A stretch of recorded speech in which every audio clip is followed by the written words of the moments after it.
Welcome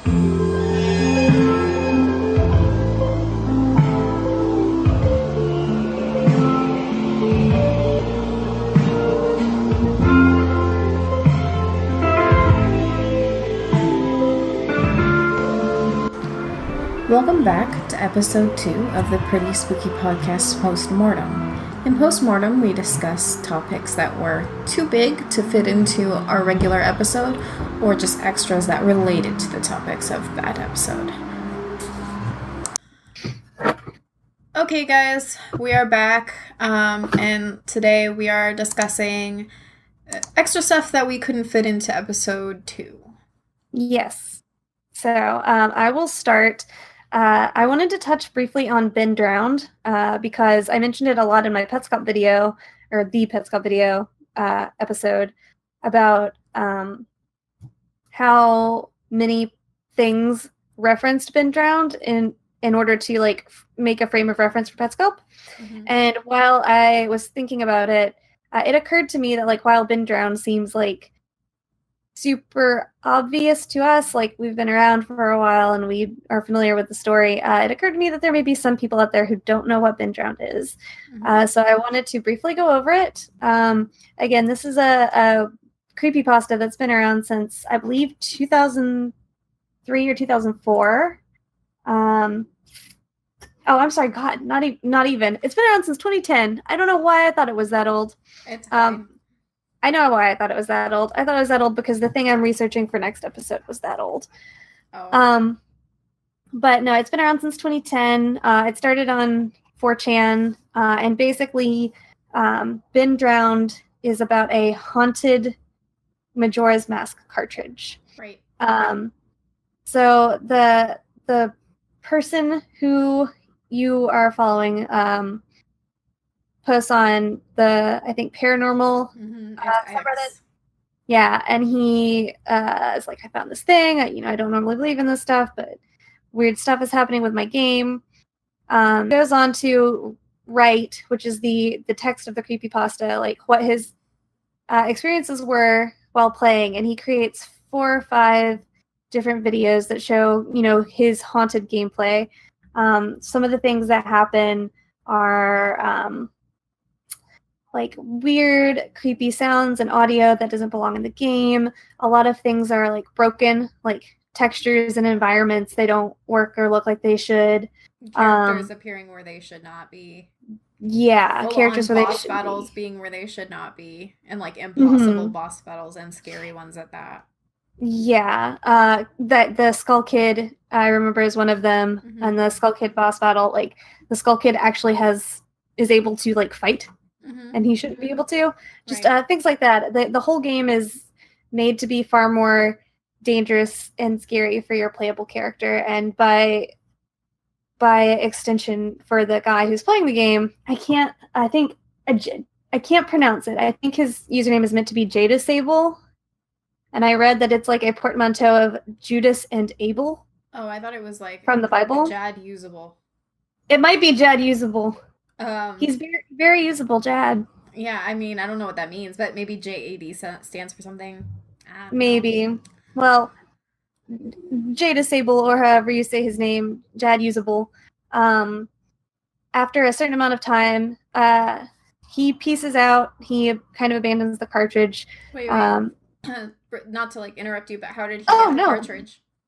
I was getting to that. Well, sorry. I was gonna loop back around to that. I'm always tell me more about the thing. Shut up and tell me. You're good. No, I'm gonna tell you, and you can stop me if you wanted to. What I was gonna get at is he kind of loops back around, or he leaves. He leaves he's in college, and he leaves his college roommate with kind of instructions and a rundown of what he has been through, which includes that how he found the cartridge, where he found it. He picked it up at a yard sale that he swung by. There was kind of a creepy old man who gave it to him for a good price. It looked like maybe a bootleg cartridge or something. So, it's just the gray Nintendo 64 cartridge, but it just says Majora's Mask and Sharpie on it.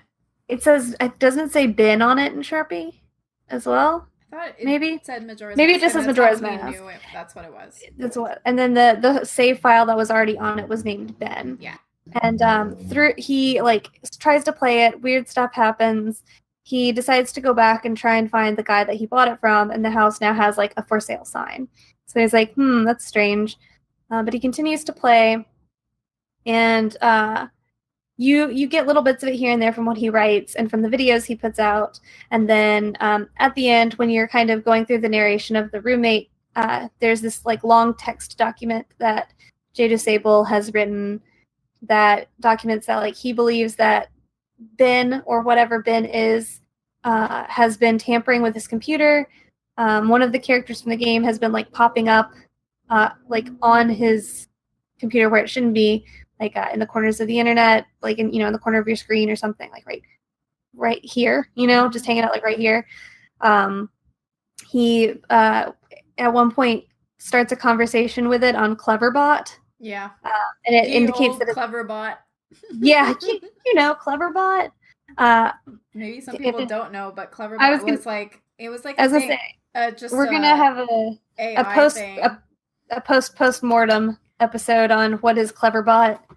But it's just like a thing where you can just type to a computer and then it would like answer you with its like own smart algorithm. And well, in this he was able to have a conversation with whatever Ben is, and at first it kind of leads you to believe that maybe it's a ghost. There's this whole Ben drowned, the idea that Ben drowned, and there are certain, if you get in the water in the game, like you will always drown and things like that, even when you shouldn't.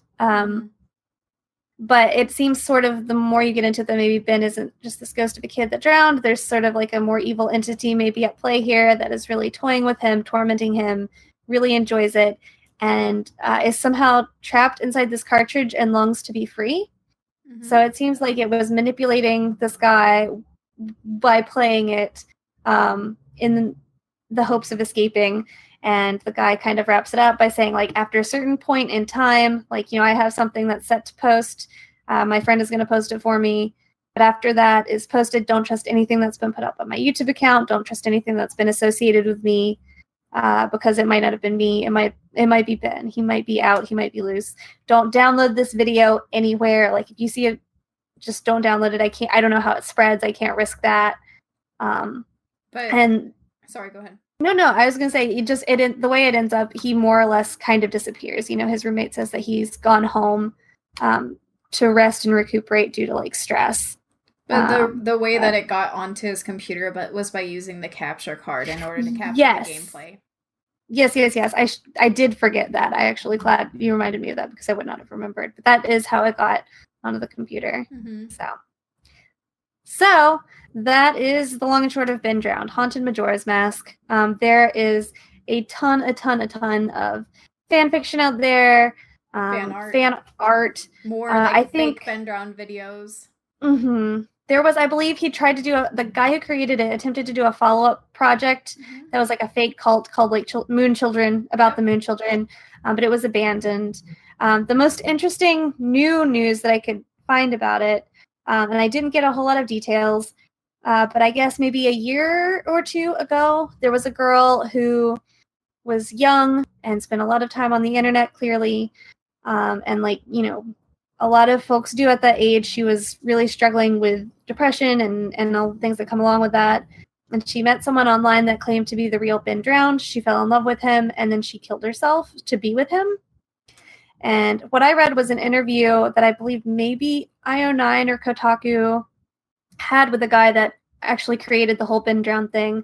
And they were talking to him. They asked him how he felt about this. Like, do you feel any responsibility for this girl's death? And he, the guy said, if it hadn't been my thing, it would have been anything else. Look at those two girls who used the Slender Man thing to like stab their friend. Like, if it hadn't been Ben Drowned, it would have been another creepypasta, or it would have been a movie, or it would have been a TV show. So I can't hold myself accountable for that, because I would just, that would break my heart. Yeah, that's not his fault. It's a tragedy. Like, it sucks, obviously, and I feel bad that this thing has, that this has happened. But like, at a certain point, something like that, a creation like that, is out of your hands. Absolutely. Particularly when it's just something that you put out there on the internet with, Actually, I feel like for another episode, the Slender Man murders might be a great topic.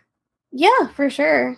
I know there was a documentary that came out about that a year ago. I haven't seen it though. I don't know about you. They talked about it on My Favorite Murder, which is our really? podcast. Yep. I mean, everyone's right. Right? They're the best. But they talked about it, and I believe that one of them watched it and the other one didn't. I think Georgia watched it. Oh, yeah. You know what? I remember that. I think I did. They talked about it. I don't think they made it the focus of an episode. They did not. If they did, I haven't gotten there yet. You're right. Maybe that's where I heard about it. Well, yeah. So I mean, I knew it was coming out, but I think I didn't realize it was already out until I heard them saying that. Might make a good episode. Or a topic for an episode. Put a pin in it. Yep. So that's been around. I think it's worth noting that this was during a time where like creepypastas were not as abundant as they are now. And it was kind of like a new thing. And this was so huge. Like everybody, it was posted on 4chan, but like it didn't matter if you were on 4chan or not. It made the rounds literally everywhere. And I think I found out about it on Tumblr. Oh, really? Yeah. And I'm trying to. Then there was like some other ones that were really, really popular, but I feel like this was one of the better quality ones from that era. It's very much a hallmark of like the beginnings of creepypasta. I think this existing and being so successful like allowed people to come out and do more things similar to this. It really inspired a lot of people to get creative and do stuff on their own as well. There were others. I feel like I might be wrong about this, but like wasn't like Jeff the Killer and stuff, didn't they come out first? I think they did probably. They're like honestly pieces of crap. Like, sorry if you're a fan, but like that's horribly written, and that's the difference with Ben Brown. Why it got so popular is that it was well written. It had multi tiers of content, and then the videos that he created by manipulating the assets of the actual Majora's Mask were really cool. Mm-hmm. Yeah, and I guess Petscop definitely has that vibe, whether the creator of Petscop was at all inspired by that or not. Yeah, I think it's definitely like spiritual successor is not the right word, I don't think, but I'm gonna say it anyway. It's a spiritual successor of a kind. I feel like that works. I feel like every time I use that phrase, I'm not using it right, and I'm always aware someone's gonna yell at me. Like, whenever I think, for some reason, like, the only thing I think of whenever someone says spiritual successor, it's like, BioShock is the spiritual successor to System Shock. Literally, same. Oh my god. Yes, that's exactly the same thing I always think of. I hear the word spiritual successor, and then I'm just like, BioShock, System Shock. I don't know. Mm-hmm. No. What the hell? Right. So well, I guess I'll move on to, unless there's anything else you want to say about Ben Drowned. Just for a second, I just want to say, if you are at all interested in it, it is super accessible and easy to find. The original videos and all of the original text have been archived on the Creepypasta Wiki, which is probably the easiest place to find it. It's all super streamlined and easy. We'll post a link to it on ominousglitch.com as well. Yes, so it's out there, super accessible, super easy to find. I encourage you to check it out if you have not done so already. And that's all for Ben Drowned. Okay, so I have two things. Ooh. They're, somewhat small, but I'm gonna. Man, I don't know if I should put this here. I don't know if I should put this here or if I should put this like on like if I should say it at the beginning of the regular episode, but I It's too late now. You already started. All right, well, I could edit it out, but okay. You can tell me if you think I should put it in episode 3 or if I should just say it now. But since we're covering stuff we talked about in episode 2, I made a mistake in what I said in episode 2. I said there was a 1904 bus crash. It was not a bus, it was a train. Holy crap, there were no buses then. I think you should put it in this episode. You can make it your little corrections corner. Please don't judge me for that. It was so dumb, I won't. I'm so sorry. No, it's like the part where you said that they referred to them as convicts, and then they refer to them as mental patients, and then they refer to them as like blah blah blah blah blah. As a bus back then. They would have been on like a cart full of inmates, a horse-drawn buggy. full of crazy people, shackled and manacled. The content of the whole myth is so inconsistent. Well, and also, it slid right through. If a train is crashed on the railroad, how is another train gonna come by and hit somebody and then just like disappear into the night? Ghost train. Yeah. I don't know. That's the only way. I don't know. Okay, so this is kind of funny, but it's like the things I wanted to follow up with was like at least one more Skinwalkers story, since we talk so much about Skinwalkers. And there's a subreddit called Skinwalkers, and the first top post is a Jeep Pie is secretly a Skinwalker, and that is trying to end net neutrality so less people would have access to r/Skinwalkers. I mean, they might be right. That sounds legit to me. I can fully believe that. They're totally right. Okay. We'll get them. So I have 2 Skinwalker stories. Hopefully I can find the first one again, but I definitely can find this one. Sure.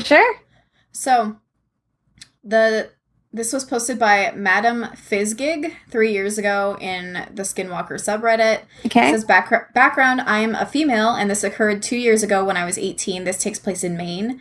Every summer, my family and I go up to Dedham, Ellsworth, Maine, and it's about a 3-hour drive from my house. The camp itself is about an hour from the nearest town. I've been going to this camp my entire life. My family owns it, and I've never had an incident like this happen before. I was watching TV in the middle of the night. Both my brothers and my parents had gone to bed. I heard a noise coming from the kitchen, and I realized that the dogs needed to go outside to do their business. So I took my brother's 2 pit bulls and my Affenpinscher, I don't know what that is, but it says tiny dog in parentheses, outside after turning on the porch light. I walked around to the front yard, and I let the dogs off the leash. It's so incredibly dark in the woods in Maine that the porch light really only illuminated the porch and nothing else, so I tried to keep an eye on them. I was momentarily distracted when I saw a loon, which is a wild bird, on the lake. When I looked back, I saw the pit bulls were both looking at something in the woods. That scares the shit out of me when my dogs, I feel like, see something that I don't see. I feel that in my parents' house all the time, and I know that their house is haunted, but that's a story for another time. I feel that way about the cats. Yeah. I do. My cat was involved in some of those, like, scary times where they definitely saw something I did not in my parents' house. Oh, no. I couldn't see what it was, but I assumed they'd seen a squirrel or a raccoon. It was then that I realized I couldn't see Alfie anywhere. She's an awfully small dog, and she's completely black. I called for her a few times and heard some soft whimpering right where the dogs had been looking earlier. I took a couple steps in that direction, and I called for her again, worried that she may have gotten her paw stuck between some rocks or gotten stuck in a snake hole. Suddenly, I felt something moving behind me. I whipped around and looked down. It was Alfie. She'd been staying close to me the whole time. I just hadn't seen her. So naturally, I was thinking, if Alfie is here, what the fuck is in the woods? I took another step forward, and the pit bulls began to growl. They were slowly advancing and were now on either side of me, looking right into the blackness in the woods. I quickly picked up Alfie and began to back up very slowly. I'm not sure what I thought was there, but there were lots of animals in Maine. I figured the dogs knew better than I did, since I couldn't see anything. Right as I turned around, I heard the most absolutely bone-chilling thing that I have ever heard in my life. Coming from the direction of the woods, I heard someone call Alfie's name. It sounded almost as if it were trying to mimic me, but it was just all wrong. The voice sounded really distorted and almost seemed a wail. I have chills. I have chills right now. Oh my god. I freaked the fuck out and ran inside with the dogs. I have no idea what was out in the woods. My camp is essentially a log cabin overlooking a lake, and our nearest neighbor, who is also family, lives at least half a mile in the opposite direction of where the thing was. Ugh. Yeah. Ugh. I don't like that. I know, right? What would do you think, okay, so Skinwalker, do you think it was trying to get the dog? Because, I mean, it's obviously calling to the dog, but... It could be calling to the dog, and it also could be calling for her. But, yeah, I would say it's probably the dog. I don't know. Because it probably wouldn't want her to hear that, because then she would get what the fuck, and take the dog away. Yeah, but what would they do once they had the dog? Would they eat it? Probably. That's my assumption. Sacrifice it? I don't know. I don't know either. Tell us, you guys. What would a Skinwalker do with the dog? I guess I just hear pit bull, and I think, okay, those are bigger dogs. Like, if they're gonna eat it, that's more food, right? Than just like a small dog. My thought I guess my initial thought was kind of going back to her not seeing where her dog was at first. It made me wonder if like the Skinwalker is trying to lure the dog away so it can take its place and get close to her, since they look like animals, right? Yeah. There you go. You know better than me. I'm the official expert now. I took your expert title away. You took my crown. So I have another one. Shouldn't take that long, and then I have a quick goat man from Maryland. Goatman. All right. So I liked this story because it had a little bit of background. But this person is a boy named Pseudonym, and they posted 2 years ago. I'm not sure where. Oh, no sleep. So it might not be real, but none of this might not be real. Remember what Rainbot says. Don't be an asshole. It says, I'm Navajo, and boy, have I heard a lot of stories growing up on the reservation. While I've never seen anything myself, which I'm grateful for, I've benefited by being around people who have. There's a different kind of evil that exists in the quiet high deserts and deep sandstone canyons of Utah, Arizona, New Mexico, and even Colorado, and in this southern Ute area. I can only describe it as ancient evil now. There are helpful ceremonies, rituals, and traditions that are still practiced to this day. Hell, even a local hospital has an on-duty medicine man, but it seems to be a double-edged sword. What I mean here is that there is also black magic, which most Navajo will not even acknowledge or speak of. We are very superstitious and are heavy with taboos. You will find this with most First Nation people. From Alaska to Argentina, it's just something that you don't do, in fear that it will get the attention of the unwanted spirits or harmful beings. Skinwalkers, or Naaldalushi, I didn't want to say it last time. I said I wasn't going to try it, but... And then you tried. It's Naaldloshii. I have no clue. There are just a few stories that kept me up at night with the covers over my head, and here's a quick one for you guys. Sure. A Navajo tribal police officer was driving west on what used to be officially named Highway 666. It was lightly snowing, maybe 1/4 inch, which is a lot of snow for home, and he sees an old woman walking on the side of the road. How she got there or where she was going was not apparent because she was so far out in the middle of nowhere. He didn't see her right away, but as she passes, he noticed that she's dressed in traditional clothing, a shawl, dress, moccasins, and her hair in a traditional bun. This isn't too odd, as many elders still choose to dress traditionally, but why was she out in such cold weather this late at night? Hitchhiking, maybe? He passed her too quickly and now has to turn around, and as he makes a U-turn, he notices that she's nowhere to be seen. This is fairly flat terrain, and he has for sure seen an old woman walking. He pulls the squad car over and steps out with his flashlight. Confused, he manages to find a woman's footprints in the shallow snow. He follows the footprints until they suddenly turn into what looks like dog footprints, leading away from the road in a hurry. He immediately jumps back to the squad car and meets up with another officer near his patrol. He's a little shaken up, but asks the other officer to see if he has ever seen something like that, and the officer tells him that he has. He has also explained that sometimes it's an old woman, sometimes it's a very beautiful young girl, but always on that road and always in the snow, waiting for some good Samaritan to let her into their car. I still get nervous, and driving in those wide open spaces at night, I keep my eyes strictly on the road and turn my music up high. I rarely pick up hitchhikers, but I never pick them up at night. That's really interesting. I like that one.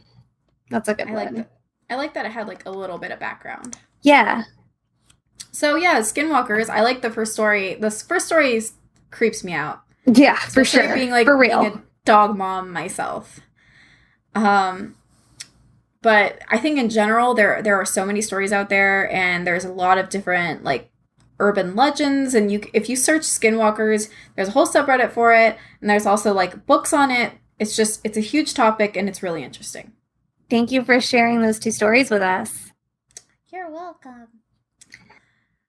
What's your goat man thing? My last thing is just I didn't know, I had never heard of the goat man of Maryland. So according to urban legend, the goat man is an axe-wielding half-animal, half-man creature that was once a scientist who worked in the Beltsville Agriculture Research Center. The tale holds that he was experimenting on goats until one experiment backfired, and he was mutated, becoming a goat man himself. He then began Fly. attacking. Yeah, he began attacking cars with an axe, roaming the backwoods of Beltsville, Maryland. A variation of the legend. Yeah, Beltsville. Oh, that's close. A variation of the legend tells of a goat man who, as an old hermit who lives in the woods, seen walking alone along Fletchertown Road. Another one variation has the goat man was the result of the very early DNA experiment conducted by a scientist named Stephen Felcher, though other variations suggest a more supernatural origin involving the devil. The devil, yeah. The devil. That's the easy one. According to University of Maryland folklorist Barry Pearson, the Goatman legends began long, long, long ago and were further popularized in 1971, which is kind of like when the Bunny Man kind of picked up steam. Mm-hmm. When the death of a dog was blamed on a Goatman by local residents. Pearson says bored teenagers keep the Goatman legend alive by repeating the story and suggesting that the creature attacks couples frequenting local lovers' lanes. He's the Zodiac Killer. Yeah. Subsequently stirring interest in sites like Fletchertown Road. Whoa. Yeah. It's funny. I was doing a quick Google search on Bunnyman Bridge today, and I was trying to Google reverse image search a picture of the bridge. Mm-hmm. And, Google showed, it does the thing where it's like, there's only one size of this image. Here it is. You found it. Here are some related images. And all the related images were for something else from Arizona or New Mexico, somewhere in the Southwest. And I was like, ooh, that's interesting. But off the top of my head, I can't remember what it was. Oh, okay. Well, now we gotta make a follow-up. We gotta look it up. Episode. We gotta look it up. Yeah, or just give it a new episode on its own if it's any good. Yeah, that's true. So yeah, you might hear about that later. Whatever the fuck it is, I don't even remember. Non-committal shrug. Yeah. All right. So I mean, that was a short one, but we wrapped it up. Yep. This has been the Post Mortem. Thank you guys for joining us. 2. Yep. We'll see you next time, and join us for full episode 3 coming out the following Monday from when this airs. So. Yep. Bye, guys. Bye.